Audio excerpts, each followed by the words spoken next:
चलिए फ्रेंड्स, शुरू करते हैं आज का अपना वीडियो। आज की इस वीडियो में आपको बताऊंगा क्लास 9th का साइंस का मॉडल क्वेश्चन पेपर, जो कि क्लास 9th वालों के लिए सही मॉडल पेपर्स जारी हो चुके हैं। तो आज आपको बताऊंगा क्लास 9th का साइंस का model question paper very very most है क्लास 9th वालों के लिए, इसलिए बने रहिए हमारे साथ वीडियो के लास्ट तक। उम्मीद करूँगा आपको यह वीडियो बहुत अच्छा लगेगा। अगर वीडियो अच्छा लगे तो वीडियो को लाइक करना, शेयर करना। अगर आपने हमारे चैनल को अभी तक सब्सक्राइब नहीं किया है तो हमारे चैनल को जरूर सब्सक्राइब कर लीजिए। साथ में आने वाली बेल आइकन जरूर प्रेस कर दीजिए, क्योंकि इस चैनल पर मैं आपको बताता हूँ क्लास 9 से लेकर class 9th 10th 11th 12th and other competitive exams जैसे कि नीट, आरआरबी, एसएससी, आरआरबी, सभी परीक्षाओं की इसी चैनल पर मैं आपकी तैयारी कराता हूं। इसलिए अगर आप कोई सी भी तैयारी कर रहे हैं तो इस चैनल को अभी के अभी सब्सक्राइब कर लीजिए। चलते हैं अपने शुरू करते हैं आज का अपना वीडियो। फ्रेंड्स, निर्देश आप पढ़ लीजिए, यह क्या कहना चाहते हैं। तो निर्देश है, यानी कि पहला निर्देश है सही प्रश्न अनिवार्य है, यानी कि ऑल क्वेश्चंस आर कंपलसरी, सभी क्वेश्चंस के जवाब देना लाजमी है, यानी कि जवाब देना ही देना है। नेक्स्ट देते हैं, इस प्रश्न पत्र में 50 प्रश्न है और प्रत्येक प्रश्न 1 अंक का है, यानी कि यह क्वेश्चन पेपर जो कि यह मॉडल क्वेश्चन पेपर है, इसमें सभी आपके मल्टीपल चॉइस क्वेश्चंस होंगे, जिसमें कि प्रत्येक प्रश्न यानी कि एक क्वेश्चन 1 अंक का होगा। आपको बखूबी ही मालूम होगा, क्योंकि यह जेएससी बोर्ड और यूपी बोर्ड के लिए भी इम्पोर्टेंट है, क्योंकि यूपी बोर्ड में तो 5 ही आती हैं, पर जेएससी बोर्ड के लिए वेरी वेरी मोस्ट है, और यह एमपी बोर्ड के लिए भी बहुत मोस्ट है। इसलिए बने रहिए हमारे साथ वीडियो के लास्ट तक। This question paper consist of 50 questions and every question carries 1 mark, यानी कि एक क्वेश्चन 1 अंक का है। 50 प्रश्न हैं इसमें। चलते हैं नेक्स्ट पर। प्रत्येक प्रश्न के 4 विकल्प दिए गए हैं, यानी कि सही मल्टीपल चॉइस क्वेश्चंस हैं, जिसमें से केवल एक उत्तर सबसे उपयुक्त है, यानी कि सही है। उत्तर पात्रक में सबसे उपयुक्त गोले को काला करके सबसे उपयुक्त उत्तर को आपको इंगित करना है, यानी कि जो आपके सामने OMR शीट दी जाएगी उसमें से आपको सही वाला ऑप्शन चुनना है और उसमें से आपको गोला भरना है। चलते हैं नेक्स्ट पर, यानी कि पहला क्वेश्चन शुरू हो रहा है आपका यहाँ से। तो फ्रेंड्स, बने रहिए हमारे साथ वीडियो के लास्ट तक। पहला क्वेश्चन कि त्वरण का एसआई मात्रक है, यानी कि SI unit of acceleration is, यानी कि त्वरण का एसआई मात्रक क्या है। तो आपको पता होगा कि त्वरण का एसआई मात्रक क्या होता है, तो मैं आपको बता रहा हूँ। त्वरण का एसआई मात्रक होता है तो वही होता है मीटर प्रति सेकंड स्क्वायर। जी हाँ फ्रेंड्स, मीटर प्रति सेकंड स्क्वायर होता है, इसलिए आपका ऑप्शन नंबर यहाँ पर सी बिल्कुल करेक्ट हो जाएगा। ये भी मैं आपको बताते चलूँ कि मीटर, यानी कि जो मीटर होता है एसआई मात्रक, वह होता है लंबाई का, और यह होता है मीटर प्रति सेकंड, यानी कि यह चाल का होता है, आपको पता होगा। और यह है मीटर स्क्वायर प्रति सेकंड, यानी कि यह क्षेत्रफल और बटे समय का होता है। और यह क्या कहना चाहता है, यानी कि आपका ऑप्शन नंबर यहाँ पर सी बिल्कुल करेक्ट हो जाना चाहिए, तो आपको सी वाला ही ऑप्शन क्लिक करना है। चलते हैं नेक्स्ट पर कि वेग में परिवर्तन की दर है, यानी कि जो वेग में परिवर्तन होता है उसकी दर को क्या कहते हैं। फ्रेंड्स, वेग में परिवर्तन की दर को हमेशा त्वरण कहते हैं। आपको पता होगा कि रेट ऑफ चेंजर ऑफ, यानी कि वेलोसिटी इज, फ्रेंड्स इसका होगा आपका एक्सेलरेशन। जी हाँ फ्रेंड्स, आपका ऑप्शन नंबर सी यहाँ पर बिल्कुल करेक्ट हो जाएगा। चलते हैं नेक्स्ट पर। यह बार बार पूछ जाता है और इसकी परिभाषा भी पूछ जाती है कि त्वरण की परिभाषा दीजिए। फ्रेंड्स, त्वरण की परिभाषा आपकी यहीं से हो जाएगी कि वेग में परिवर्तन की दर को त्वरण कहते हैं। फ्रेंड्स, चलती है नेक्स्ट पर कि एक कार 2 घंटे में 100 सेंटीमीटर की दूरी तय करती है, यानी कि 100 सेंटीमीटर की दूरी तय करती है। यहाँ पर सेंटीमीटर है तो यह सेंटीमीटर नहीं होगी, यहाँ पर किलोमीटर होगी। जी हाँ फ्रेंड्स, किलोमीटर होगी, यहाँ पर गलत दिया जा रहा है। एक कार 2 घंटे में 100 किलोमीटर की दूरी तय करती है, इसकी औसत चाल है, यानी कि 1 घंटे में कितनी चाल है। फ्रेंड्स, इसे आप डिवाइड कर दीजिए, यानी कि 100 ऊपर लिख दीजिए और अपॉन 2। तो फ्रेंड्स, इस यानी कि चाल क्या होती है, चाल होती है दूरी बटे समय। तो समय दिया जा रहा है 2 घंटे और दूरी है 100 किलोमीटर, तो फ्रेंड्स 50 किलोमीटर प्रति घंटा आ जाएगी। इसलिए आपका ऑप्शन नंबर यहाँ पर कौन सा हो जाना चाहिए, वह होगा आपका ऑप्शन नंबर बी बिल्कुल करेक्ट होगा। आप चलते हैं नेक्स्ट पर। क्वेश्चन नंबर 4 दे लेते हैं, जो कि आपके सामने है, आपके स्क्रीन पर वेरी वेरी मोस्ट है, बार बार आता है, इस बार भी आता है। क्वेश्चन नंबर 4 के 2 किलोग्राम द्रव्यमान वाली वस्तु को 5 मीटर प्रति सेकंड स्क्वायर सी की दर से त्वरित करने में कितना बल की आवश्यकता होगी। फ्रेंड्स, यहाँ पर कहना चाहता है कि 2 किलोग्राम द्रव्यमान, यानी कि m इक्वल टू यहाँ पर दिया जा रहा है m इक्वल टू 2 kg, यानी कि 2 किलोग्राम है, और वस्तु को यानी कि a बराबर यहाँ पर दिया जा रहा है a बराबर 5 मीटर प्रति सेकंड स्क्वायर। फ्रेंड्स, 2 पंजे 10 न्यूटन। जी हाँ फ्रेंड्स, आपको पता होगा कि F equal to m a होता है, तो यही यानी कि गुरुत्वाकर्षण के सेकंड नियम से यह हो जाएगा F equal to m a. तो m यानी कि m 2 किलोग्राम है, और a यानी कि a एक्सेलरेशन है, यानी कि त्वरण है,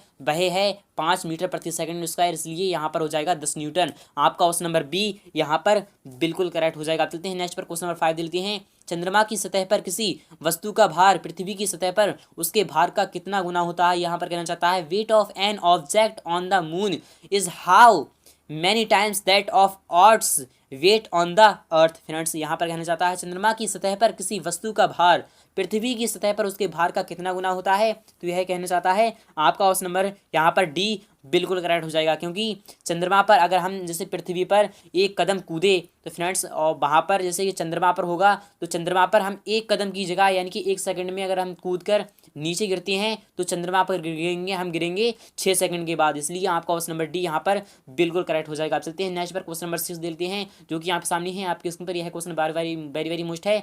धनुष की तनित डोरी में कौन सी ऊर्जा संचित होती है। यानी कि कोई धनुष है, मान लीजिए यह एक धनुष है, इसमें यह संचित है यानी कि यह खींचा हुआ है, तो इसमें कौन सी ऊर्जा संचित है। फ्रेंड्स मैं आपको बता रहा हूं इस क्वेश्चन का जवाब क्या होगा, तो वह होगा आपका ऑप्शन नंबर फर्स्ट यानी कि स्थितिज ऊर्जा। अगर वह छूट जाता यानी कि वह छोड़ दिया जाता तो उसमें गतिज ऊर्जा होती, और अगर वह कोई चिंगारी विंगारी देता यानी कि कोई ऊर्जा देता या जैसे कि कोई ऊष्मा देता तो उसमें ऊष्मीय ऊर्जा होती। तो यहाँ पर होगी आपका स्थित ऊर्जा, क्योंकि वह स्थित है इसलिए आपका क्वेश्चन नंबर फर्स्ट यहाँ पर बिल्कुल करेक्ट हो जाएगा। आप चलते हैं नेक्स्ट पर क्वेश्चन नंबर 7 देखते हैं जो कि आपके सामने है आपके स्क्रीन पर। वेरी वेरी मोस्ट है कि किसी वस्तु का वेग 2 गुना कर दिया जाए तो इसकी गतिज ऊर्जा कितनी हो जाएगी।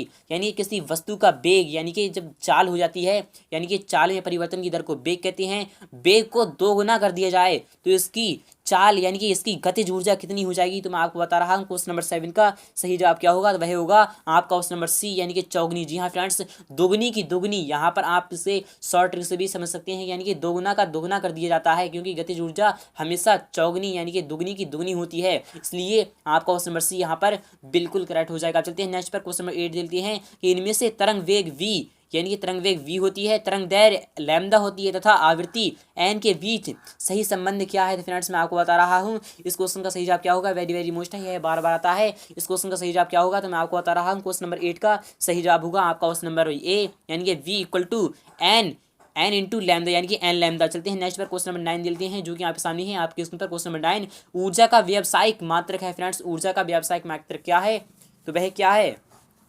क्वेश्चन नंबर 9 का अगर जवाब अगर आपको पता है तो जरूर बताइएगा। तो ऊर्जा का रासायनिक मात्रक क्या है, तो मैं आपको बता रहा हूं यानी कि ऊर्जा का व्यावसायिक मात्रक क्वेश्चन नंबर 9 का सही जवाब होगा आपका ऑप्शन नंबर डी यानी कि वाट है। जी हाँ फ्रेंड्स, वाट है, क्योंकि यह वाट में ही मापा जाता है। चलते हैं नेक्स्ट पर क्वेश्चन नंबर 10 दे दिए हैं जो कि आपके सामने है कि सार्वत्रिक गुरुत्वीय यानी कि सार्वत्रिक गुरुत्वीय स्थिरांक जी का SI मात्रक है। फ्रेंड्स यहाँ पर कहना चाहता है सार्वत्रिक गुरुत्वीय स्थिरांक जी का SI मात्रक है। फ्रेंड्स जी का यानी कि जो गुरुत्वाकर्षण का होता है तो इसका स्थिरांक यानी कि इसका मान क्या होता है, इसका यानी कि मात्रक क्या होता है। तो क्वेश्चन नंबर 10 का सही जवाब होगा आपका ऑप्शन नंबर सी यानी कि न्यूटन मीटर प्रति सेकंड यानी कि किलोग्राम स्क्वायर। जी हाँ फ्रेंड्स, आपका ऑप्शन नंबर सी यहाँ पर बिल्कुल करेक्ट हो जाएगा। चलते हैं नेक्स्ट पर कि यदि किसी पिंड का विस्थापन शून्य हो तो बल द्वारा उस पिंड पर किया गया कार्य होगा। फ्रेंड्स यहाँ पर कहना चाहता है यदि किसी पिंड का विस्थापन शून्य हो यानी कि विस्थापन शून्य हो, वह कहीं भी नहीं जा रही है, तो बल द्वारा उस पिंड का किया गया कार्य कितना होगा। तो इस क्वेश्चन का सही जवाब क्या होगा, क्वेश्चन नंबर 11 का सही जवाब होगा आपका ऑप्शन नंबर फर्स्ट यानी कि 0 जूल। जी हाँ फ्रेंड्स, 0 जूल होगा, क्योंकि कोई कार्य होगा ही नहीं, क्योंकि जब विस्थापन शून्य है तो जूल यानी कि कार्य भी शून्य ही होगा, इसलिए आपका क्वेश्चन नंबर यहाँ पर फर्स्ट बिल्कुल करेक्ट हो जाएगा। चलते हैं नेक्स्ट पर इनमें से यानी कि निम्न में से किसका जड़त्व अधिक है। फ्रेंड्स किसका जड़त्व अधिक है, तो क्वेश्चन नंबर 12 का सही जवाब होगा आपका ऑप्शन नंबर डी यानी कि रेलगाड़ी का। जी हाँ फ्रेंड्स, रेलगाड़ी का है, इसलिए आपका क्वेश्चन नंबर डी यहाँ पर बिल्कुल करेक्ट हो जाएगा। चलते हैं नेक्स्ट पर द्रव्यमान और वेग के गुणनफल को कहते हैं। फ्रेंड्स द्रव्यमान यानी कि m और यहाँ पर कह रहा है वेग के गुणनफल को कहते हैं यानी कि वेग कहते हैं b को। फ्रेंड्स यहाँ पर क्या कहना चाहता है, तो वही कहते हैं संवेग। जी हाँ फ्रेंड्स, संवेग कहते हैं क्योंकि p बराबर mb होता है। आपने पढ़ा होगा कि p बराबर mb होता है, तो यह यानी कि mb आ रहा है, तो फ्रेंड्स mb यानी कि p आता है, तो p को संवेग से दर्शाते हैं, इसलिए आपका क्वेश्चन नंबर फर्स्ट यहाँ पर बिल्कुल करेक्ट हो जाएगा। चलते हैं नेक्स्ट पर क्वेश्चन नंबर 14 दे लेते हैं जो कि आपके सामने है आपके स्क्रीन पर। वेरी वेरी मोस्ट है, ध्वनि तरंगे होती हैं। फ्रेंड्स जो ध्वनि तरंगे होती हैं वह किस प्रकार की होती हैं, क्या अनुप्रस्थ होती हैं या फिर अनुदैर्घ्य होती हैं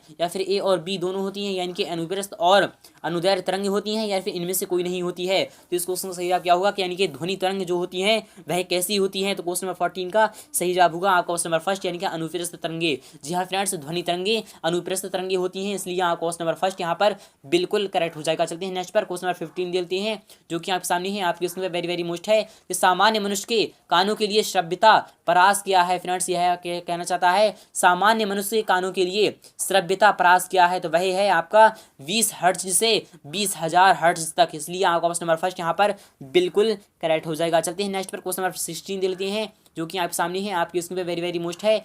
स्टील का जहाज पानी पर नहीं डूबता है, लेकिन स्टील की काटी पानी में डूब जाती है, यानी कि इसका कारण क्या है? तो इसका सही जवाब क्या है? तो वह है आपका यानी कि उत्प्लावन बल। जी हाँ फ्रेंड्स, उत्प्लावन बल होगा, इसलिए आपका ऑप्शन नंबर बी यहाँ पर बिल्कुल करेक्ट हो जाएगा, क्योंकि पानी उत्प्लावन बल लगाता है। चलते हैं नेक्स्ट पर। संवेग परिवर्तन की दर समानुपाती होती है फ्रेंड्स। संवेग परिवर्तन की जो दर होती है वह किसके समानुपाती होती है? तो इस क्वेश्चन का सही जवाब क्या है? क्वेश्चन नंबर 17 का सही जवाब होगा आपका ऑप्शन नंबर बी, यानी कि आरोपित बल के। जी हाँ फ्रेंड्स, आरोपित बल के संवेग परिवर्तन की दर को समानुपाती होती है, इसलिए यानी कि आपका ऑप्शन नंबर बी यहाँ पर बिल्कुल करेक्ट हो जाएगा। चलिए फ्रेंड्स, देख लेते हैं क्वेश्चन नंबर 18, जो कि आपके सामने है, आपके स्क्रीन पे वेरी मोस्ट है कि तत्व का एक उदाहरण है, यानी कि जो तत्व है उसका एक उदाहरण क्या है? तो आपके सामने ही ऑप्शन है, क्या वायु एक तत्व है, या फिर पानी एक तत्व है, या फिर नमक एक तत्व है, या फिर ऑक्सीजन एक तत्व है? तो इस क्वेश्चन का सही जवाब क्या होगा? क्वेश्चन नंबर 18 का सही जवाब होगा आपका ऑप्शन नंबर डी, यानी कि ऑक्सीजन एक तत्व है। जी हाँ फ्रेंड्स, ऑक्सीजन एक तत्व है, यानी कि the example of an element, तो वह होगा आपका ऑप्शन नंबर डी, यानी कि ऑक्सीजन एक तत्व है। चलती है नेक्स्ट पर।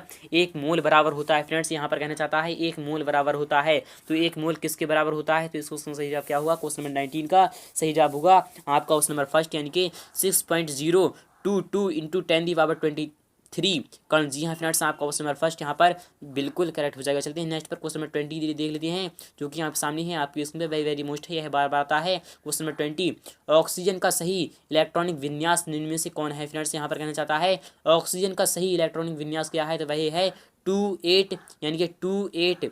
जी हाँ फ्रेंड्स, ऑक्सीजन यहाँ पर कहना चाहता है, सॉरी दोस्तों, ऑक्सीजन का क्या होता है? तो ऑक्सीजन का क्या होता है मैं आपको बता रहा हूँ। ऑक्सीजन का सही इलेक्ट्रॉनिक विन्यास क्या होगा? तो वही होगा आपका ऑप्शन नंबर सी, यानी कि 286। जी हाँ फ्रेंड्स, 286 होगा, क्योंकि ऑक्सीजन में कितनी होती हैं? तो वही होती हैं 16, यानी कि आपका ऑप्शन नंबर सी यहाँ पर बिल्कुल करेक्ट हो जाएगा। चलते हैं नेक्स्ट पर। क्वेश्चन नंबर 21 दे लेते हैं, जो कि आपके सामने है कि प्रतीक 12 सी, यानी कि 6 है, से कार्बन की द्रव्यमान संख्या है। फ्रेंड्स, कार्बन की द्रव्यमान संख्या यहाँ पर कितनी है? तो मैं आपको बता रहा हूँ। क्वेश्चन नंबर 21 का सही जवाब होगा, तो वह होगा आपका ऑप्शन नंबर बी, यानी कि 12। जी हाँ फ्रेंड्स, 12 होगा, इसलिए आपका ऑप्शन नंबर सी यहाँ यानी कि बी बिल्कुल करेक्ट हो जाएगा। चलते हैं नेक्स्ट पर। क्वेश्चन नंबर 22 दे लेते हैं, जो कि यहाँ पे सामने है। यदि किसी तत्व का परमाणु क्रमांक ए तथा परमाणु द्रव्यमान Z है, तो उसके परमाणु में उपस्थित न्यूट्रॉनों की संख्या है फ्रेंड्स कितनी है? मैं आपको बता रहा हूँ। न्यूट्रॉनों की संख्या यहाँ पर कहना चाहता है, तो परमाणु क्रमांक ए तथा परमाणु द्रव्यमान Z है, तो उसके परमाणु में उपस्थित न्यूट्रॉनों की संख्या यहाँ पर कहना चाहता है, तो वही होगी आपका उस नंबर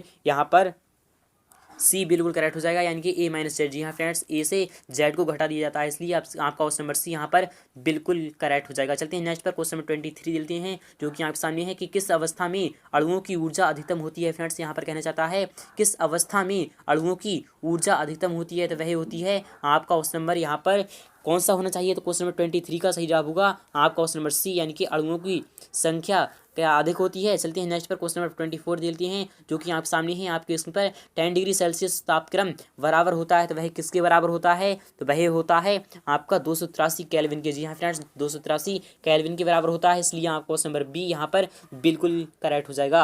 अब चलते हैं नेक्स्ट पर। क्वेश्चन नंबर 15 यानी कि 25 देते हैं, जो कि आप सामने है, आपके स्क्रीन पर वेरी मोस्ट है, यह बार आता है। निम्न में से कौन सा मिश्रण है, यानी कि निम्नलिखित में से कौन एक मिश्रण है? तो चांदी एक मिश्रण है, या फिर हाइड्रोजन एक मिश्रण है, या फिर जल एक मिश्रण है, या फिर वायु एक मिश्रण है? तो फ्रेंड्स, वायु एक मिश्रण है, इसलिए आपको ऑप्शन नंबर डी यहाँ पर बिल्कुल ही करेक्ट हो जाएगा। उम्मीद करूंगा आपको यह वीडियो बहुत अच्छा लगेगा होगा। अगर वीडियो अच्छा लगा है तो वीडियो को लाइक करना बिल्कुल भी ना भूलें। अगर आपने हमारे चैनल को अभी तक सब्सक्राइब नहीं किया है तो हमारे चैनल को जरूर सब्सक्राइब कर लीजिए। इससे नेक्स्ट वीडियो में आपको अभी भी बताऊंगा कुछ ही टाइम बाद मिलते